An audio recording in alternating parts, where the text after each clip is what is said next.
Merci. Je vais commencer par une présentation assez rapide de qui nous sommes et de ce que nous proposons, notamment avec le contexte financier et monétaire actuel. Nous militons, entre guillemets, pour une sortie progressive de l'euro qui est en faillite ou presque. Bon, il n'est pas forcément 100% en faillite, la monnaie, mais il y a quand même des voyants assez rouges. C'est aussi voilà, une proposition également de diversifier notre épargne, étant donné que vous savez que l'euro, pour la première fois, atteint la parité avec le dollar, ce qui n'était pas arrivé depuis sa création il y a à peu près 20 ans. Proposition d'une solution alternative simple et applicable dès aujourd'hui. Nous n'avons pas de conflit d'intérêts, hein. Nous ne sommes pas payés par la Russie, nous ne sommes pas payés par les États-Unis, nous ne sommes payés par personne, nous sommes simplement des simples citoyens conscients des problématiques monétaires comme nous l'avons déjà rappelé. Donc un collectif citoyen et un partisan. Donc nous avons des expérimentés, des actifs. En réalité, on fait partie de plusieurs petits groupes qu'on ne citera pas, mais voilà, nous sommes en relation avec plusieurs petits groupes donc qui sont également au courant finalement de toutes les problématiques. Donner une direction claire pour une alternative donc, et accompagner. On a vraiment pour vocation d'accompagner et diversifier notre épargne, que ce soit dans la blockchain ou alors dans les métaux précieux.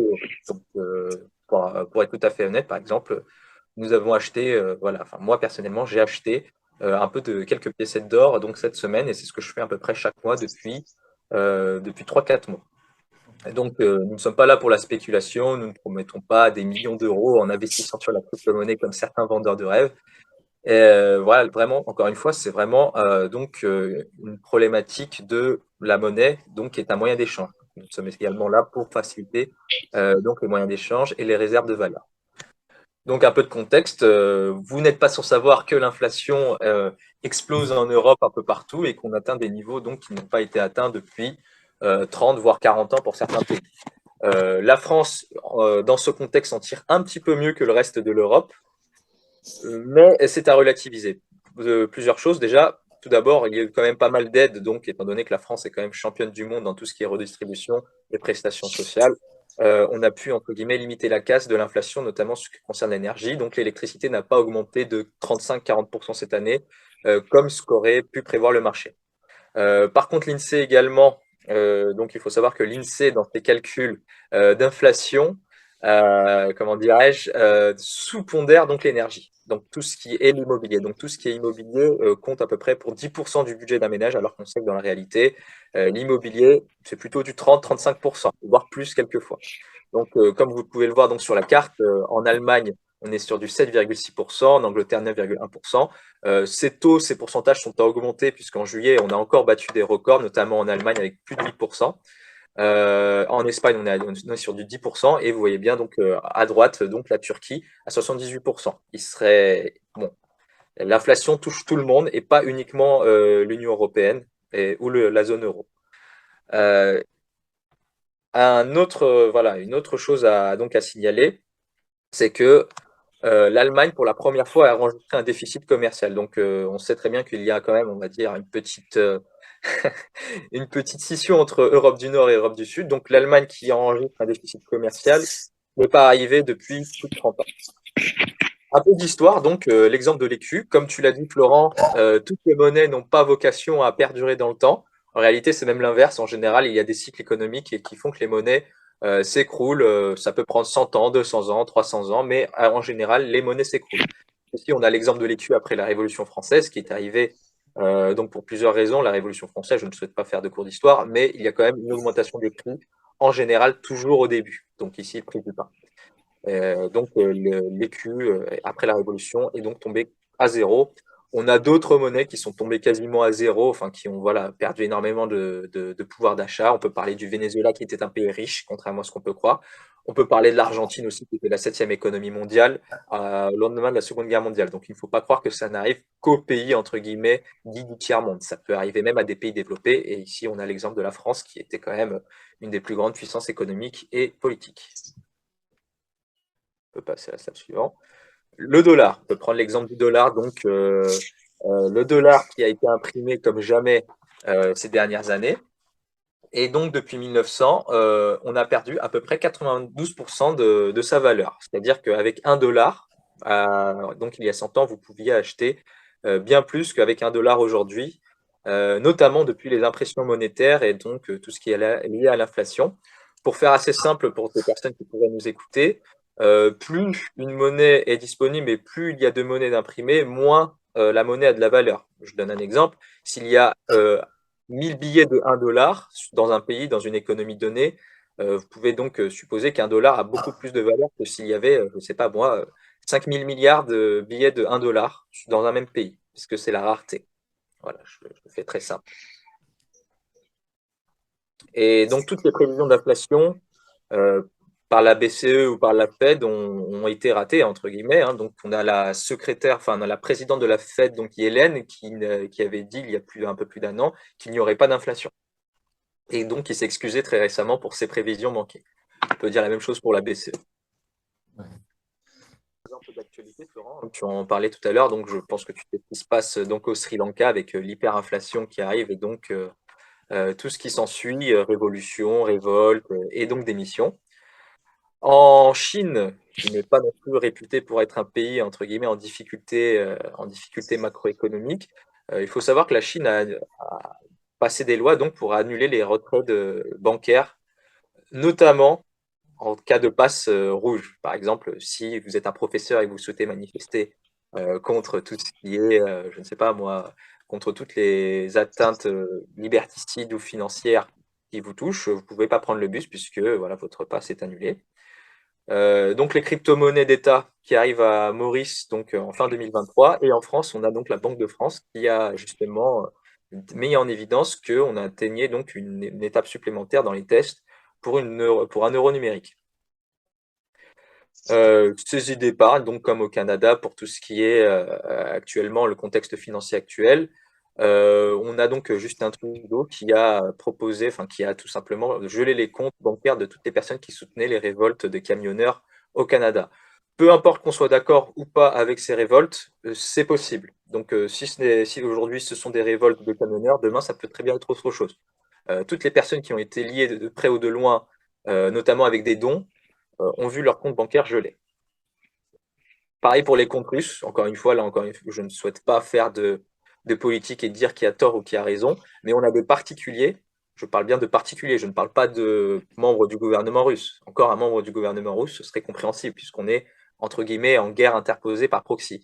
Mais là, on parle de particuliers qui ont vu leur épargne, leur yacht, donc saisie tout simplement, par l'État français ou l'État américain ou autre. Évidemment, dans le cas inverse également. Donc, on peut très bien avoir voilà, des personnes qui sont françaises, qui ont diversifié en Russie, qui peuvent avoir leur compte bancaire saisi. Donc, c'est aussi tout le danger qu'il y a lorsqu'on met toute notre épargne à disposition d'une structure centralisée, donc que ce soit une banque centrale ou un État. Donc, ici, plutôt les banques centrales qui sont, on va dire, entre guillemets, comme, pardonnez-moi l'expression, cul et chemise avec l'État. Et actuellement, depuis la crise Covid, on voit bien qu'il y a une avancée globale, comme vous pouvez le voir sur la carte, de la possibilité de créer des crypto-monnaies, des blockchains d'État. Donc, c'est un peu l'inverse finalement de la philosophie du Bitcoin qui nous intéresse ici, puisque ce serait des crypto-monnaies blockchain centralisées directement à partir des banques centrales. Donc, c'est quelque chose qui est mondial et il y a des discussions mondiales, voilà, à peu près partout sur la planète, pour instaurer donc des CBDC, donc des crypto-monnaies d'État, à l'échelle soit communautaire, soit nationale, donc y compris aux États-Unis. Je vais juste compléter euh, ce que tu disais. Je pense que on n'en entend pas assez parler des CBDC. Donc, ça veut dire, en gros, monnaie numérique, hein. On n'en entend pas assez parler parce que tout simplement les médias n'ont pas du tout intérêt à affoler la population sur ce sujet. Donc, vous voyez, les liens qu'on cite, là en l'occurrence pour la France, c'est CoinDesk. C'est un site plutôt dans l'univers crypto-monnaie et pas du tout Le Monde. Donc, voilà, ils vont nous en parler le plus tard possible. Et il faut vraiment se rendre compte de ce que c'est. N'hésitez pas à faire vos recherches. Si l'euro numérique est mis en place et accepté en France, c'est grosso modo le passage en Chine techno-communiste, c'est le passage à un régime dystopique, quoi. C'est 1984. C'est-à-dire que l'euro numérique, c'est quand vous allez à la boulangerie, ils savent, enfin l'État et les instances savent ce que vous avez acheté, donc un pain au chocolat, une baguette. Ils savent combien vous l'avez acheté, où, mais surtout, ils peuvent vous empêcher de le payer également. Donc, c'est-à-dire que c'est plus une lecture uniquement comme ils pourraient le faire avec la carte bancaire. Là, maintenant, ils peuvent bloquer. Et l'exemple de la Chine, c'est que si jamais on a fait, j'en sais rien, on a un mauvais crédit social ou bien qu'on a osé tester, eh bien, le pass devient rouge et on n'a plus soit accès à nos comptes bancaires, soit accès à, bah, par exemple, acheter des loisirs. Donc, c'est vraiment quelque chose de très, très grave. Et il faut vraiment insister là-dessus parce qu'on est pris en tenaille, d'une part, donc avec l'inflation dont tu parlais, et d'autre part, avec cette monnaie numérique qui arrive et qui va essayer de tout contrôler, quoi, tout simplement. Et, ouais. Avait, entre guillemets, les États communistes ont tenté effectivement de contrôler tous les moyens de production, mais il était quelquefois possible, via le cash, de s'en sortir, puisqu'on ne peut pas contrôler le cash. On peut contrôler effectivement les moyens de production, mais pas vraiment le cash et les transactions, entre guillemets, qu'on peut réaliser au quotidien. Ici, avec donc les CBDC, donc la structure centrale, ce n'est pas l'État ici, ce sont les banques centrales, avec effectivement donc l'aval de l'État membre, soit de l'Union européenne, soit de la nation. On a un contrôle des dépôts. Donc, avant, le contrôle des dépôts était réalisé par des banques privées. Donc, évidemment, l'État peut y avoir accès s'il le souhaite, mais il y a quand même pas mal entre guillemets, de paperasse administrative à faire. Et ce n'est pas direct. C'est l'intermédiaire qu'est la banque. Donc, ici, le contrôle sera direct, donc avec la banque centrale, le contrôle des comptes et des transactions. Avec chaque personne, moi, par exemple, j'ai un compte bancaire numérique en euros numériques. Donc, un unique canal est effectivement bloquable très rapidement puisque l'État, donc par la Banque centrale, a directement accès à tous les comptes, les dépôts et les transactions. Euh, si tu parlais du cash, d'une part, effectivement, enfin, il peut être, il est en train d'être annulé, enfin, supprimé des pays. Donc, je crois que c'est les Pays-Bas qui ont quasiment plus de cash. Donc, même quand tu montes dans le bus, c'est par carte ou rien du tout. Et de l'autre côté, ils retirent des distributeurs automatiques. Donc, je crois que c'est 10% de retrait de distributeurs par an ou un truc comme ça. Et évidemment, s'il y a une panique sur les marchés, soit parce que cet hiver, on n'a pas assez d'énergie, soit parce qu'on n'a pas assez à manger, enfin, il y a mille raisons. S'il y a une panique et que tout le monde essaye de retirer son argent, on sera très vite bloqué également en capacité de retrait. Je pense que beaucoup l'ont déjà fait l'expérience. Moi, je l'ai fait il y a pas longtemps. J'ai essayé de retirer 200 euros et c'est bloqué à 200 euros, quoi. Enfin, au-dessus de 200 euros, c'est bloqué. Voilà. Donc, il y a un moment, il faut qu'on puisse, voilà, donc on en parlait, il va falloir pouvoir trouver une solution. Je pense que on peut pas attendre finalement que tout le monde sorte de l'euro. Ça serait un peu une chimère, je pense, mais au moins diversifier un minimum son épargne, ce serait déjà pas mal. Comme je l'ai dit, donc les crypto-monnaies d'État, les blockchains publiques arrivent partout sur la planète. Donc avec tout ce qui s'ensuit, hein, donc effectivement contrôle total donc des dépôts, des transactions et des comptes de tous les particuliers avec chaque personne qui dispose d'un porte-monnaie numérique facilement débranchable, comme on l'a vu en Chine par exemple. Euh, je peux comprendre que certaines personnes se disent ah mais on n'arrivera jamais au niveau de la Chine, ça n'arrivera pas. Alors il faut savoir que le Sénat en 2021 avait fait un rapport donc vantant finalement tout ce qui était crédit social, notamment pour contrôler l'épidémie, enfin, vantant certaines techniques donc du régime chinois pour contrôler l'épidémie. Et bizarrement, voilà, quelques temps après, on a eu un pass sanitaire vaccinal. Donc, évidemment, on n'arrivera peut-être pas au niveau de la Chine, mais il ne faut pas croire que les États ne communiquent pas entre eux, notamment sur les meilleurs moyens de gérer des finances, une économie ou une population. Il y a quand même au moins il y a certains échanges, puisque voilà, la France et la Chine sont quand même liés, l'Occident et la Chine sont liés par le commerce et notamment par la politique, bien qu'il y ait évidemment des divergences de deux côtés sur certains points. Donc on voit que ça arrive partout sur la planète. Ouais. Si tu peux passer au slide suivant, s'il te plaît. Juste du coup, vous voyez que le fait que ça soit numérique fait aussi que tout est tracé et tous les paiements passés et futurs sont dans une base de données géante que l'État contrôle. Et donc, eux, ils ont une carte de ce que vous faites, comme si on était une petite fourmi et qu'ils avaient tout, sachant qu'ils ont déjà la vidéosurveillance dans la rue, ils ont déjà nos téléphones, la position, bref, voilà. Ça va très vite. Donc, la question, c'est quel système de monnaie choisir avec tout Quel ça? système de monnaie choisir, effectivement. Donc, on a plusieurs systèmes de monnaie possibles afin de diversifier notre épargne. Bon, déjà, on a forcément de la monnaie physique et de la monnaie digitale, enfin des moyens d'échange plutôt physiques et digital. Donc on a du primitif, entre guillemets, sur tout ce qui est effectivement matière première, ça peut être de la nourriture et autres. Ça, je n'y consacre pas énormément de temps ici dans l'explication, puisque je sais que la majorité de nos futurs téléspectateurs ne sont pas forcément des agriculteurs. Nous avons les métaux précieux. Comme je l'ai dit tout à l'heure, la plupart des monnaies étatiques sont des, voilà, ont une durée de vie finalement assez limitée, mais certaines matières premières voilà, perdurent dans le temps et depuis des milliers d'années.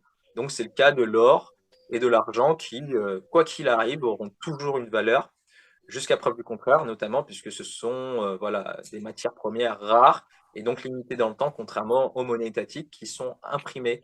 Et donc, qui dit impression monétaire dit inflation possible et donc destruction, contrairement à l'or qui est limité dans le temps et donc voilà, qui a une valeur qui est amenée à perdurer. Tout comme l'argent, tout comme d'autres matières premières, telles que le palladium et autres. Nous avons donc les monnaies étatiques, donc les fiat, ce qu'on appelle les fiat, qui sont donc réalisés par le gouvernement. Et enfin, nous avons donc en monnaie digitale certaines crypto-monnaies donc décentralisées en principe avec la proof of work, que ce soit le Bitcoin ou d'autres crypto-monnaies. L'avantage du Bitcoin par rapport effectivement à d'autres moyens d'échange, c'est tout d'abord qu'il est entre guillemets décentralisé. Personne ne peut arrêter la blockchain. On peut effectivement bloquer des comptes publics et autres, mais on peut tout simplement après en recréer un autre. Et l'État ne peut pas. Si vous avez une connexion Internet, vous pouvez très bien avoir accès à la blockchain partout dans le monde. Et on a 750 millions de transactions qui sont réalisées donc sans l'intervention de la moindre banque. Contrairement aux monnaies étatiques, ici, vous êtes propriétaire de votre argent si vous avez un compte bancaire Internet et vous n'avez pas besoin de demander l'autorisation à votre banquier pour retirer ne serait-ce que 1 500 euros, qui est finalement une somme assez dérisoire. Je pense que voilà, avec 1 500 euros, on ne survit pas longtemps, mais essayez de retirer, par exemple, dans certains pays, 2 000 euros, 3 000 euros, vous pouvez quelquefois avoir un coup de fil de votre banquier alors que c'est votre argent. Contrairement au Bitcoin, qui a l'avantage finalement d'être tout simplement retirable assez facilement et d'être envoyé instantanément, contrairement à l'or. Donc l'or, c'est très bien, mais essayer d'envoyer de l'or à l'autre bout de la France, c'est assez compliqué, ça peut prendre du temps. Là où le Bitcoin, on est là sur voilà, des transactions qui durent très peu de temps et surtout qui ne nécessitent pas, par exemple, de faire appel à une banque, à un coffre-fort et autres. Il suffit simplement d'avoir donc une connexion Internet. Et si je peux compléter, en fait, si on fait l'analogie, aujourd'hui, le Bitcoin est considéré par beaucoup comme l'or numérique. Donc, c'est quelque chose qu'on peut mettre dans un coffre, qui a une valeur parce que voilà, il y a un système il y a un réseau mondial, et c'est ce réseau mondial de personnes qui ont les serveurs qui s'occupent de Bitcoin qui permettent de donner cette valeur à Bitcoin. Et donc, plus il y a de gens sur Terre qui s'en occupent, on va dire, qui ont un ordinateur qui tourne et des puces pour ça, et plus le réseau est puissant, et donc il a de la valeur vis-à-vis de ce que font nos gouvernements, en particulier nos banques centrales, quoi. Donc l'idée, c'est qu'il y a beaucoup de crypto-monnaies et il faut faut choisir parmi beaucoup, quoi. Et pour ça, il faut qu'elles ne soient pas influençables, c'est un critère évident. Il faut qu'elles soient décentralisées, c'est évident aussi, et il faut qu'elles répondent à une attente très pratique des gens. Je prends plus. La monnaie, on a deux conceptions de la monnaie. On a donc la conception d'Aristote qui dit que la monnaie doit être limitée, donc ne doit pas pouvoir être imprimable à l'infini. Donc là, ici, on est un peu sur la conception qu'est l'or, donc par rapport à. Et effectivement, Platon qui dit que la monnaie doit être un outil de gestion démocratique. Donc une convention sociale par le peuple. L'or ici, c'est compliqué. Enfin, on ne peut pas avoir 7 milliards de personnes qui sont propriétaires de leur propre or, puisque c'est une ressource physique et autre. Donc le Bitcoin, ça combine un peu les deux en matière générale. J'aimerais revenir sur ce qu'a dit Sortie de Banque. Les crypto-monnaies, c'est très bien, mais c'est comme Internet. C'est-à-dire qu'aujourd'hui, si vous regardez les 10 premières valeurs d'Internet il y a 30 ans, combien ont survécu? Très peu. Bah, c'est pareil pour les crypto-monnaies. C'est quelque chose qui est révolutionnaire, comme Internet, mais voilà, très peu de crypto-monnaies survivront. C'est pour ça qu'il ne faut pas mettre toute notre épargne sur une vague crypto-monnaie dont on a entendu parler sur YouTube par des influenceurs. Petite parenthèse fermée. Donc ici, on a réalisé un tableau récapitulatif pour toutes les personnes souhaitant voilà, diversifier leur épargne, et notamment avec la dévaluation de l'euro qui arrive. Je ne l'ai pas dit, mais le Bitcoin est donc déflationniste, c'est-à-dire qu'il y a une quantité limitée de Bitcoin. On n'aura jamais plus de 21 millions de Bitcoin, et donc vous avez, si vous voulez, vous pouvez vous projeter sur l'avenir, contrairement à l'euro, puisque l'euro, demain, on peut très bien voir Christine Lagarde qui souhaite, je ne sais pas moi, imprimer 10 000 milliards d'euros pour lutter contre, enfin, pour relancer la demande. Ça, c'est quelque chose qui est possible. Avec Bitcoin, c'est pas possible. Il y a un protocole, un réseau informatique, des nœuds, et vous pouvez vous projeter sur l'avenir. Donc, le Bitcoin, l'avantage, c'est que c'est une réserve de valeur mondiale, comparable à l'or digital, c'est-à-dire que c'est une ressource qui est limitée et accepté dans beaucoup de commerces dans le monde. Enfin, regardez, le Bitcoin a été créé en 2008. Vous voyez juste les avancées incroyables qu'il y a eu. Aujourd'hui, vous pouvez très bien payer en Bitcoin une Tesla, vous pouvez payer en Bitcoin des agences de voyage afin de voyager, des produits dérivés et autres. L'inconvénient ou pas, selon les personnes, c'est que toutes les transactions et les montants sont publics, donc le Bitcoin est vraiment transparent et toutes les accusations de blanchiment d'argent, etc., bah, sont ridicules puisque voilà, les transactions sont publiques. Ça a été créé en 2008, plutôt fin 2008, début 2009, et avec un market cap, donc une capitalisation aujourd'hui de 1 trilliard de dollars. Moins aujourd'hui, hein, on est plutôt à 500 milliards, puisqu'il y a quand même une baisse, hein, on ne va pas le nier. Mais voilà, le maximum a été de 1 trilliard de dollars. Et effectivement, il y a une forte volatilité, puisque la monnaie est encore au stade, encore au début. Mais si vous regardez le plus bas chaque année de Bitcoin en dollars, vous constatez donc que la monnaie monte chaque année finalement. Effectivement, si on prend le plus haut par rapport au plus bas, il y a quand même pas mal de volatilité. Mais si vous regardez à chaque fois le plus bas chaque année, donc la monnaie monte finalement, encore une fois, tous les ans. Contrairement au dollar qui a perdu 90% de sa valeur depuis sa création, enfin depuis 100 ans. Donc là, en l'occurrence, de ce qu'on nous parlait, donc ça, c'est le cours à gauche du Bitcoin, mais en échelle logarithmique. Ça veut dire que ça permet comment expliquer?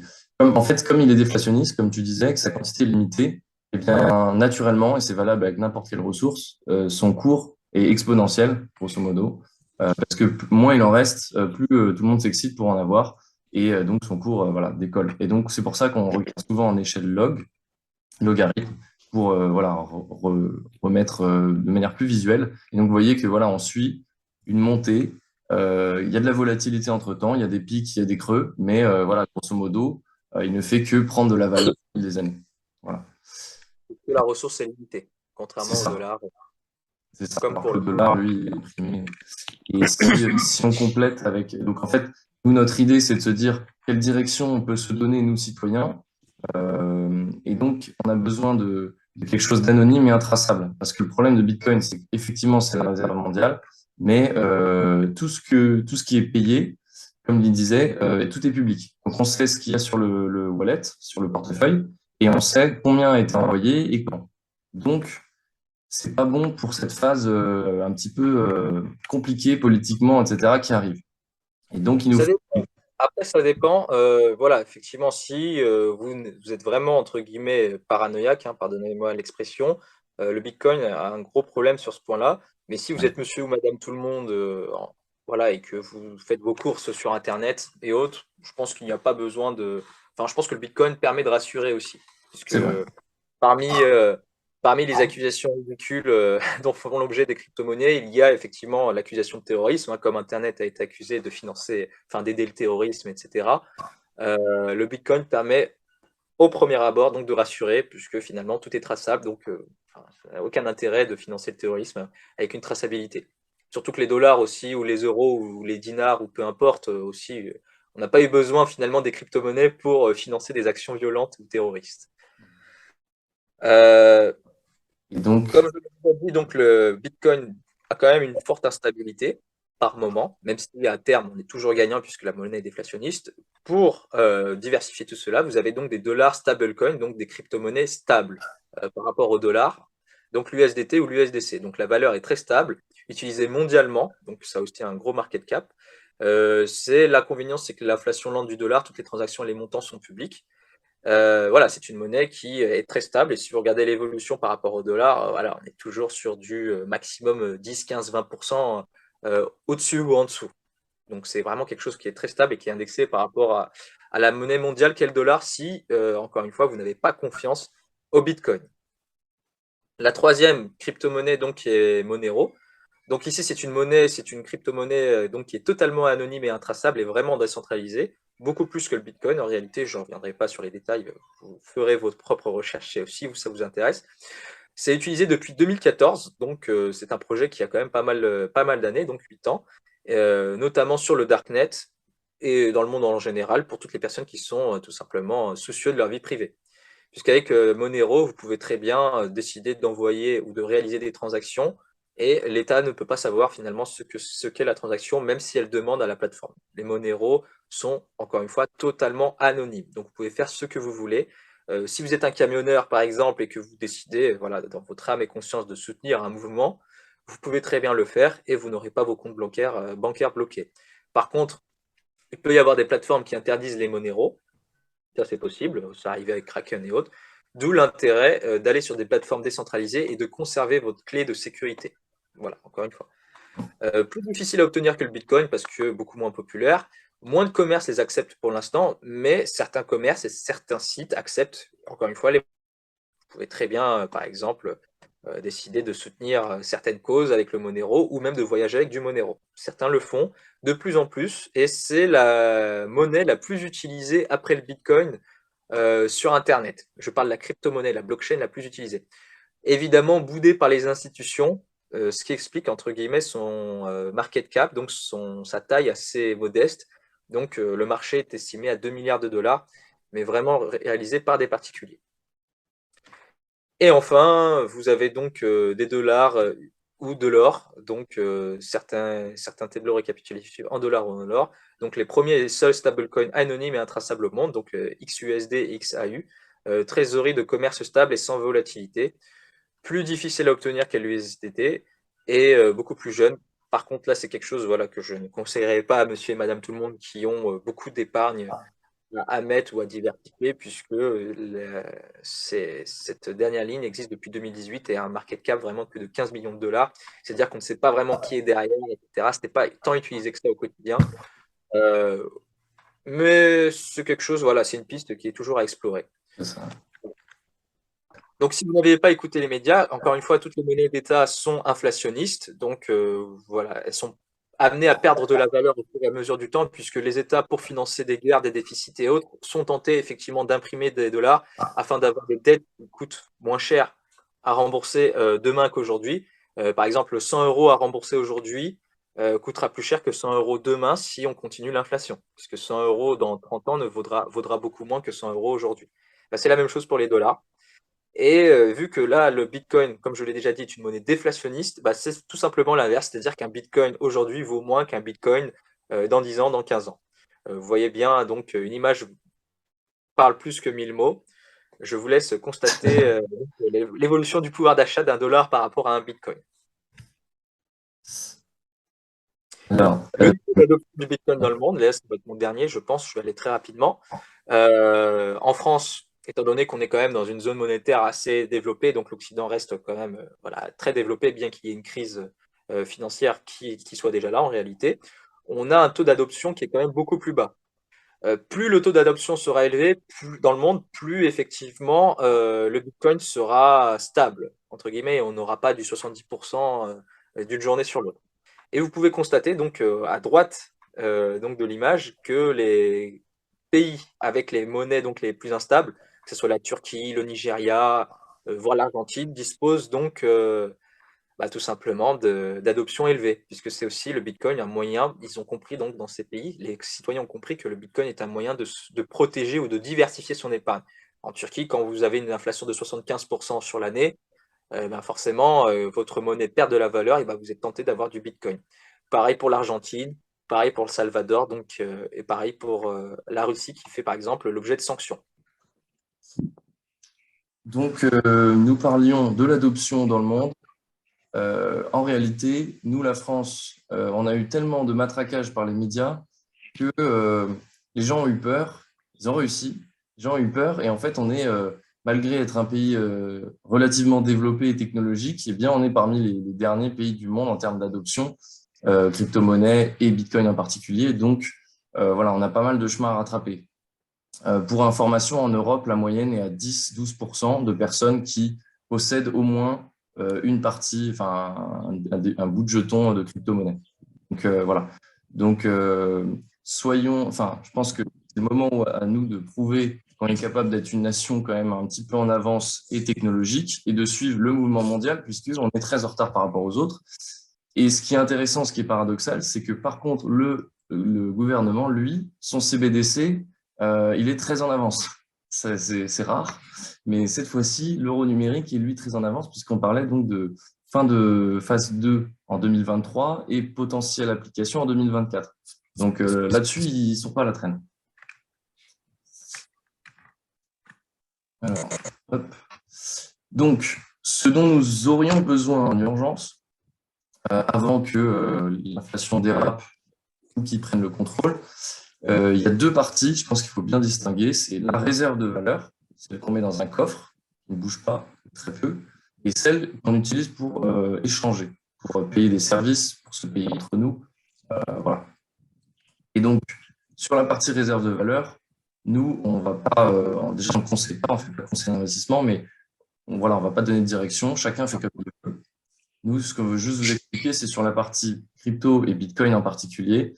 Voilà, Bitcoin est un or numérique, est un or digital, et donc il fait office de réserve de valeur. Donc, ce qu'on peut envisager, c'est qu'on a voilà, par exemple 0,2 Bitcoin qui est stocké chez nous, enfin, on va y revenir, et voilà, il ne bouge pas, c'est notre réserve de valeur contre l'inflation. Et à côté, il faut une monnaie d'échange.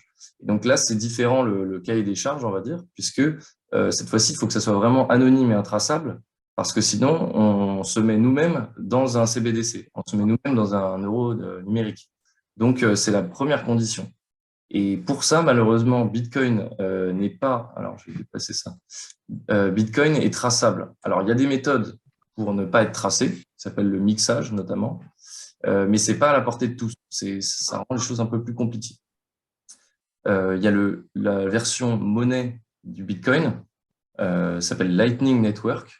Alors pour tous ceux qui ont peur du côté écologique de Bitcoin ou de la partie les virements prennent quelques minutes, c'est assez trop long déjà. Lightning Network a résolu ces problèmes-là. Donc faut arrêter de dire que Bitcoin n'est pas écolo. Bitcoin est fait pour être une réserve de valeur qui ne bouge pas.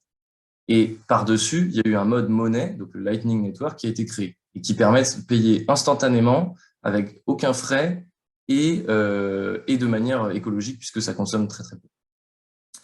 Mais malheureusement, Lightning Network est aussi traçable. Donc, en tant que citoyen, on va citer également la monnaie locale citoyenne, la June, J-U-N-E, qui est aussi appelée monnaie libre, monnailibre.fr. La technologie est proche de Bitcoin, même si ce n'est pas du tout les mêmes fondamentaux économiques. Le problème, c'est qu'à ce jour, elle est traçable elle aussi. Donc, nous, dans notre cahier des charges, on ne peut pas la recommander, en tout cas pour cette fonction-là. Mais elle est très intéressante au niveau économique, vous pouvez creuser. Voilà. Et donc, anonyme par défaut, il y a plusieurs monnaies qui existent, évidemment. Il n'y a pas que Monero, sauf que c'est la plus connue. Elle est utilisée depuis quasiment 8-10 ans, notamment sur... elle est très utilisée. Et donc, il y a d'autres alternatives. Vous pouvez creuser vous-même. Il suffit de chercher Privacy Coin, Coin. Et vous allez voir qu'il y en a plusieurs. Chacun a son avantage, son inconvénient.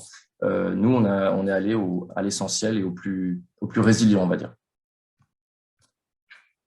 Alors, la grande question, c'est parce qu'on ne veut pas retomber dans les mêmes travers qu'avant. On ne veut pas se retrouver avec une banque centrale à nouveau. On ne veut pas se retrouver avec des banques privées à nouveau.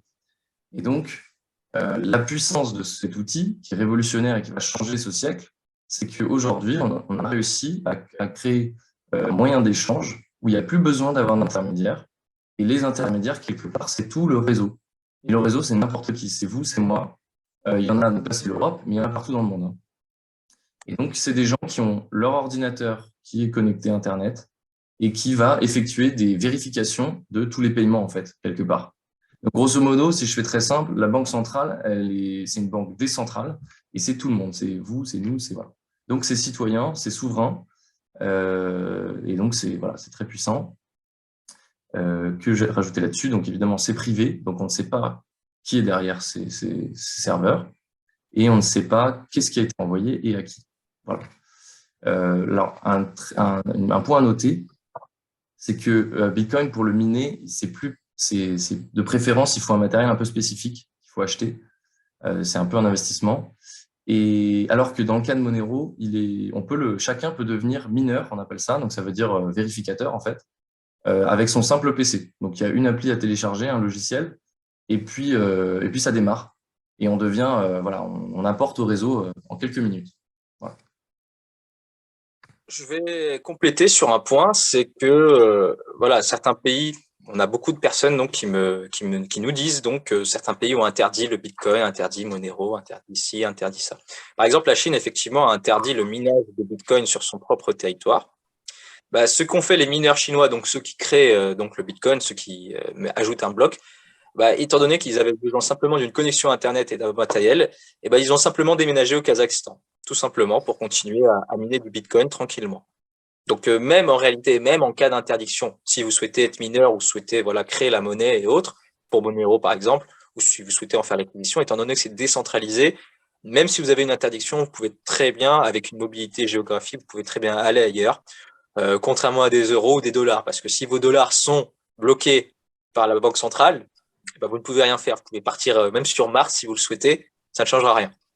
Voilà, c'est aussi un aspect pratique de la décentralisation, c'est que vous n'êtes pas dépendant. Vous êtes beaucoup moins dépendant du monde.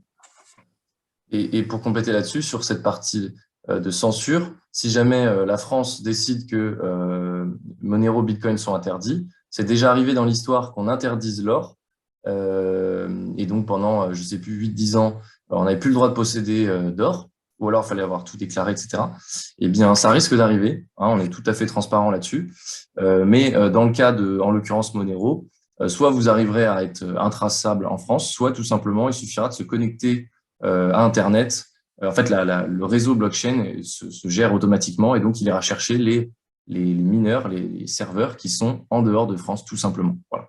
Donc, c'est pour ça qu'en fait, quelque part, beaucoup disent que Monero, Bitcoin, enfin Bitcoin en particulier, a déjà gagné. C'est qu'en fait, il est déjà répandu sur toute la Terre et on ne peut pas éteindre tous les PC et tous les serveurs de tous les gens qui s'en occupent déjà aujourd'hui. C'est trop tard. C'est comme un peu un virus. Voilà. J'irais même plus loin. En réalité, l'Europe est en train de légiférer sur les crypto-monnaies. S'ils légifèrent, c'est qu'ils savent très bien qu'ils ne peuvent pas arrêter le phénomène. Tout comme Internet. À la base, Internet, c'est quelque chose qu'on ne voulait pas, enfin, que certains ne voulaient pas voir s'étendre partout sur la planète pour toutes les particuliers. Sauf que vu que c'est un phénomène finalement qui est incontrôlable, inarrêtable, et ben finalement on a commencé à mettre des lois sur Internet pour tout ce qui est censure, liberté d'expression et autres. Ben, c'est la même chose pour le Bitcoin. Maintenant, là, la France a commencé à faire des lois dessus afin de voilà d'apporter un cadre légal et juridique. Ça montre bien qu'en fait, ils savent très bien qu'ils ne peuvent pas l'arrêter et donc ils essaient de le contrôler. C'est mieux comme le monde, d'où d'où la nécessité de ne pas s'inquiéter concernant même une interdiction de Bitcoin, en plus des précédents arguments. C'est qu'actuellement, ils sont en train de légiférer pour le contrôler. Je parle de Bitcoin par facilité, mais on peut étendre tout ça à d'autres blockchains, à d'autres crypto-monnaies, bien sûr. Ouais, bien sûr. Bien sûr. Ouais. Oui, d'ailleurs, on en a très peu parlé, mais aussi on a fait le tri pour vous quelque part, avec l'expérience qu'on a et la communauté qu'il y a, on a mis de côté toutes les cryptos où il y avait on va dire un CEO, un patron et une équipe très visible qui cherche des investissements, pardon, parce que tous ces projets-là sont voués à être influencés ou tout simplement censurés. Je ne sais pas si c'est la police qui arrive, qui frappe à leur porte et qui dit les gars, on arrête, les cryptos, c'est bien joli. Et ils embarquent tout le monde, ou en tout cas, ils arrêtent le projet. Sauf que là, ce dont on vous parle, c'est justement que de projets. Nous, c'est la seule chose qu'on étudie, c'est que même si quelqu'un ou la police, n'importe qui, essaye d'arrêter, c'est trop tard. Voilà. C'est ça qui est très important.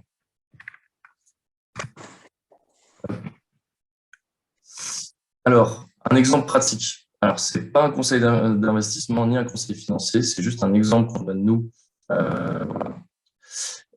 Donc, l'épargne de Monsieur Dupont, comment il pourrait faire en pratique avec ce scénario-là? C'est un des scénarios parmi d'autres. C'est qu'il a une partie